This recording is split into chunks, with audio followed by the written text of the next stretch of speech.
Welcome to Game Play Learn, the monthly news podcast that's all about serious games and educational games. This is the podcast for December 2013, and I'm your host, Anwar Andres Lequerica, and along with my co-producer, Rachel Ponce, we welcome you.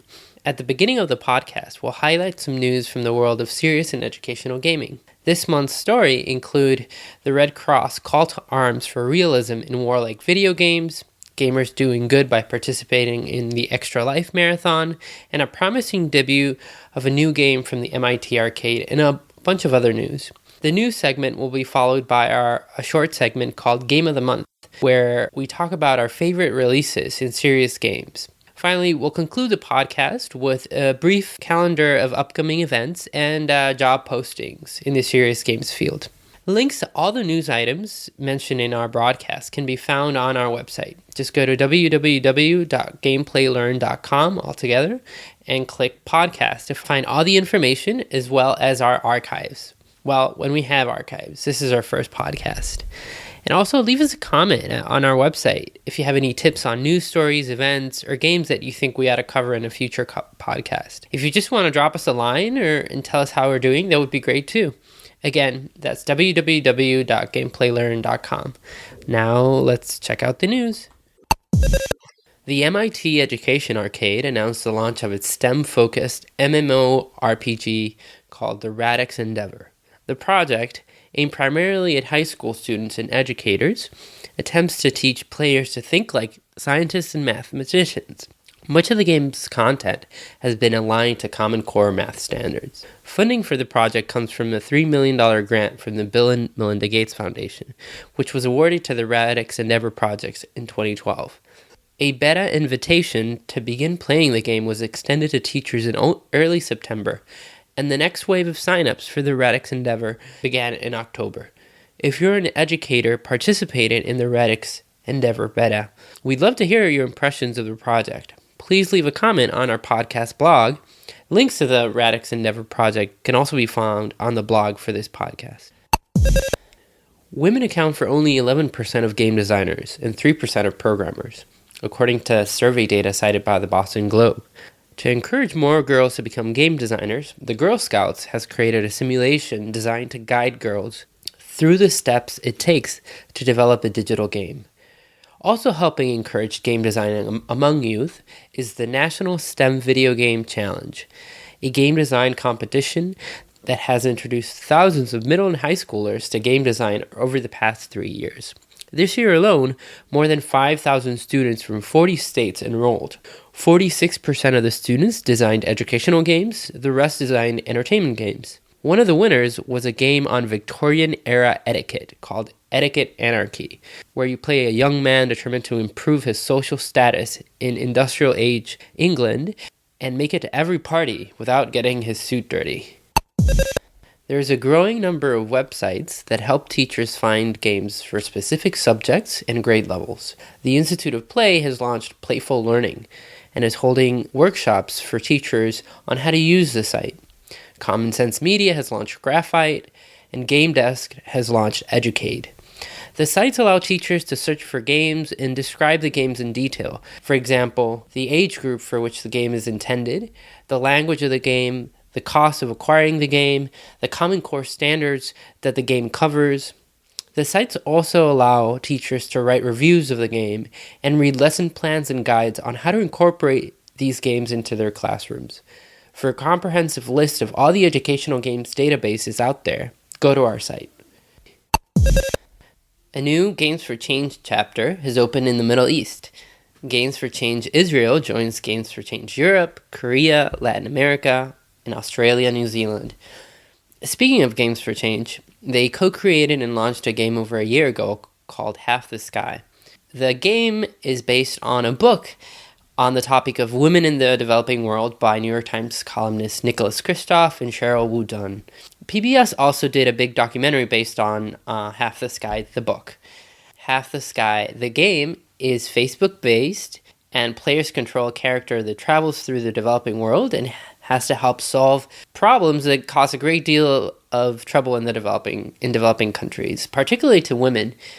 So health problems, violence problems, education problems. Since Games for Change launched the game a year ago, Half the Sky has now reached 1 million players, has led to 200,000 book donations, and cash donations of $500,000 to NGOs in the developing world. The Minecraft empire continues to grow. 33 million copies have been sold of the game across all platforms. An Xbox One version is in the works. Now the American Museum of Natural History in New York is using the game. Students play educational mods of Minecraft that relate to the museum's exhibits to learn about food production and distribution, geology, even topics like poison. There's a lot of resources on the net on how to use Minecraft for teaching and learning, including at the website minecraftedu.com. The Red Cross is now suggesting developers of popular entertainment war games like Call of Duty or Medal of Honor should start incorporating the rules of war into their games. With the graphical fidelity of these games reaching unprecedented levels of accuracy, and the technical details of weapons, uniforms, and military vehicles becoming increasingly precise, it only makes sense, the Red Cross argues, to also depict the rules by which war is governed accurately. Targeting civilians and torturing enemies are war crimes under the Geneva Conventions, yet few mainstream games punish players if they choose these brutal tactics. It is very difficult to tell the difference between any real footage and the footage you can get from video games, said the Red Cross's Francois Senechard. We have to get even closer to reality, he says. We have to include the rules of the law of conflict. On October 9th, British charity Nesta and the Serious Games Institute at the University of Coventry co-hosted a symposium on game science and game-based learning called Bringing Education to Life. The event brought together stakeholders from across research, policy, industry, and practice to discuss how digital games can be better used and integrated into education. Over the course of October, Nesta also published a series of blog posts on using games in education, which you can find on their website, www.nesta.org.uk. Worldwide revenues for game-based learning reached $1.5 billion in 2012, according to new research by Ambient Insight. Revenues are expected to reach $2.3 billion by 2017. Ambient Insight's new research says that the mobile technology is the key driver in the global educational games market. Early childhood learning apps are the top-selling mobile learning apps in most countries in the world, and almost all learning apps designed for young children include gameplay. Direct billing agreements between app stores and phone companies seem to be having a big effect too. Those agreements are where you buy something on your phone and it gets added to your phone bill. The top buying countries for mobile educational games in 2012 were the US, Japan, South Korea, China, and India. A unique game that's part of New Zealand's Transport Agency's new ad campaign to get drivers to slow down is making waves and winning design awards at home and internationally. The driving game puts players behind the wheel of a souped-up import racing car through the streets of Auckland at night. It may seem like your ordinary driving simulator at first, but unlike Gran Turismo or Forza or Need for Speed, in this game, just like in real life, players get only one chance to try and stay on the road as their vehicle accelerates through dimly lit streets. When inevitably they lose control of the car flips, glass shatters, as it would in a real accident. Players then watch as their life flashes before their eyes in the form of images pulled from their Facebook photo streams. The message of the game is clear. Drive responsibly because you only get one shot. The game is called Flash, and this innovative game has drawn over 100,000 players and can be played online at flashdrivinggame.com. A number of serious games developers are raising capital through crowdsourcing on websites like Kickstarter and Indiegogo. Games for Change has a list of the serious games projects that are seeking funding, including a game where players are abolitionists striding to end slavery, and a game about abortion access in the state of Texas. Visit our podcast site, gameplaylearn.com, for the link to the Games for Change list of games doing crowdsourcing.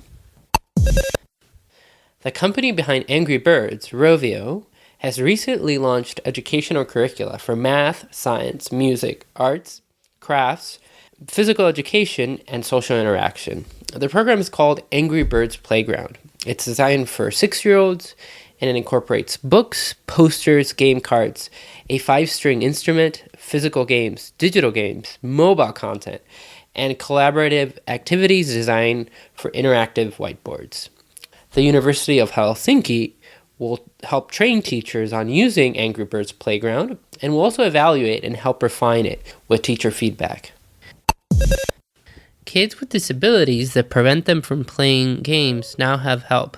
The Able Gamers Foundation provides free one-on-one consulting for gamers with disabilities to figure out the exact equipment each individual needs to play. The Able Gamers Foundation, based just outside DC, has also built a lab that features all of the top-end gaming devices and cutting-edge assistive technology set up specifically to enable those with disabilities to play video games. The video game industry and community provided the funding for these initiatives.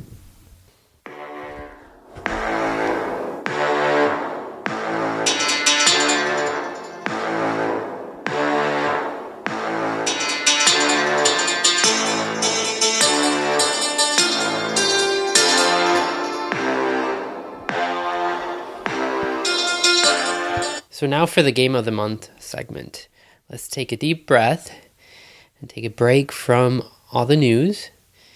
Breathe out. And so lately, Rachel and I have been spending a lot of time playing these 2 games created by Lucas Pope. One is called Papers, Please, and the other one's called Republia Times. In Papers, Please, you play a Border Patrol agent that inspects people's immigration documents. You play a Border Patrol agent in a totalitarian country. That's why you hear the theme song is a little bit of this menacing military music. If you let somebody in with invalid documents, you might lose part of your income needed to support your family. But if denying entry to someone with valid documents will also cost you. Papers, Please makes you think about all sorts of ethical and political issues related to immigration and homeland security, and might work as a great teaching tool. For example, do you deny entry to a war refugee because his documents expired a few days ago, knowing that he could be killed if you send him back to his country? Although granting him entry with expired documents might cost you your job. So the game is incredibly entertaining and very enlightening. And I've been telling professors of immigration studies to play it.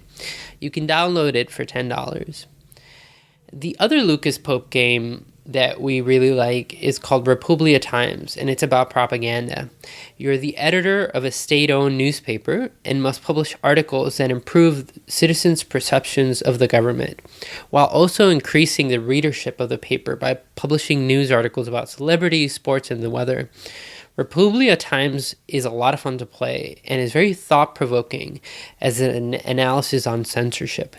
You can play it for free. We'll have the links up on the website. These 2 games raise terrific questions about bureaucracy, politics, democracy, human rights that we love serious games to raise. The Glass Lab is a major project to mod entertainment games for educational purposes. It's run by the Institute of Play, Electronic Arts, and the Entertainment Software Association, and is funded by the Gates Foundation and the MacArthur Foundation. The Glass Lab has released a mod for SimCity called SimCity EDU Pollution Challenge. In the game, students will balance the city's environmental and energy needs. SimCity EDU incorporates assessments specifically designed to evaluate students' understanding of environmental issues. Go to our podcast website for information on how to purchase SimCity EDU Pollution Challenge. The Institute of Play was present at the World Innovation Summit for Education in Doha. The executive director of the Institute of Play, Katie Salem, was there for the event. At the summit, the public could explore a series of 40 games and game-based learning tools from all continents and many learning areas. Visitors also played with a large-scale artistic installation related to game-based learning and attended a series of educational programs designed to help teachers and students become more familiar with the field. Congratulations to all the people who participated in the Extra Life Charity Marathon a few weeks ago. Extra Life Gaming Marathon participants play video games for 24 continuous hours from home and raise funds for the Children's Miracle Network hospitals. The Gaming Marathon's participants raised close to $4 million this year. This podcast co-producer, Rachel, participated and raised $850. According to a report from the Entertainment Software Association, 385 American colleges and universities offer game design courses or degrees. Of the 385, 226 offer bachelor's degrees. 55 of these colleges or universities offer associate's degrees, and 46 offer master's degrees. 4 institutions offer PhDs: the University of California, Santa Cruz, DePaul University in Chicago, Northeastern University in Boston, and Adelphi University in Garden City. There's also a number of game design and programming courses on MOOC platforms. For example, the Games Learning Society course on Coursera, and there's an upcoming game design course on edX. A number of conferences on serious games and simulations have issued calls for submissions, including the 3rd International Conference on Serious Games and Applications for Health and the 14th Annual International Meeting on Simulations in Healthcare. The dates have also been set for the next Games for Change Festival in New York City. It will be held in June 16th and 17th. We have a couple of lists on our website to all serious games conferences happening in the next couple of months. Now for job announcements. The Department of Computer Science at North Carolina State University seeks to fill a tenure/tenure track faculty position in adaptive game technologies, emphasizing applications relevant to the generation or analysis of gameplay, supporting human learning across entertainment and/or serious games contexts. Visit our website for the link. All right, so we've reached the end of this month's podcast. So visit our website, www.gameplaylearn.com, for all the links to the things we mentioned, and also leave us a comment on our website if you have any tips, news stories, games, events, and job announcements you think we ought to cover in future podcasts. Thanks for listening. Rachel and I wish you a great day.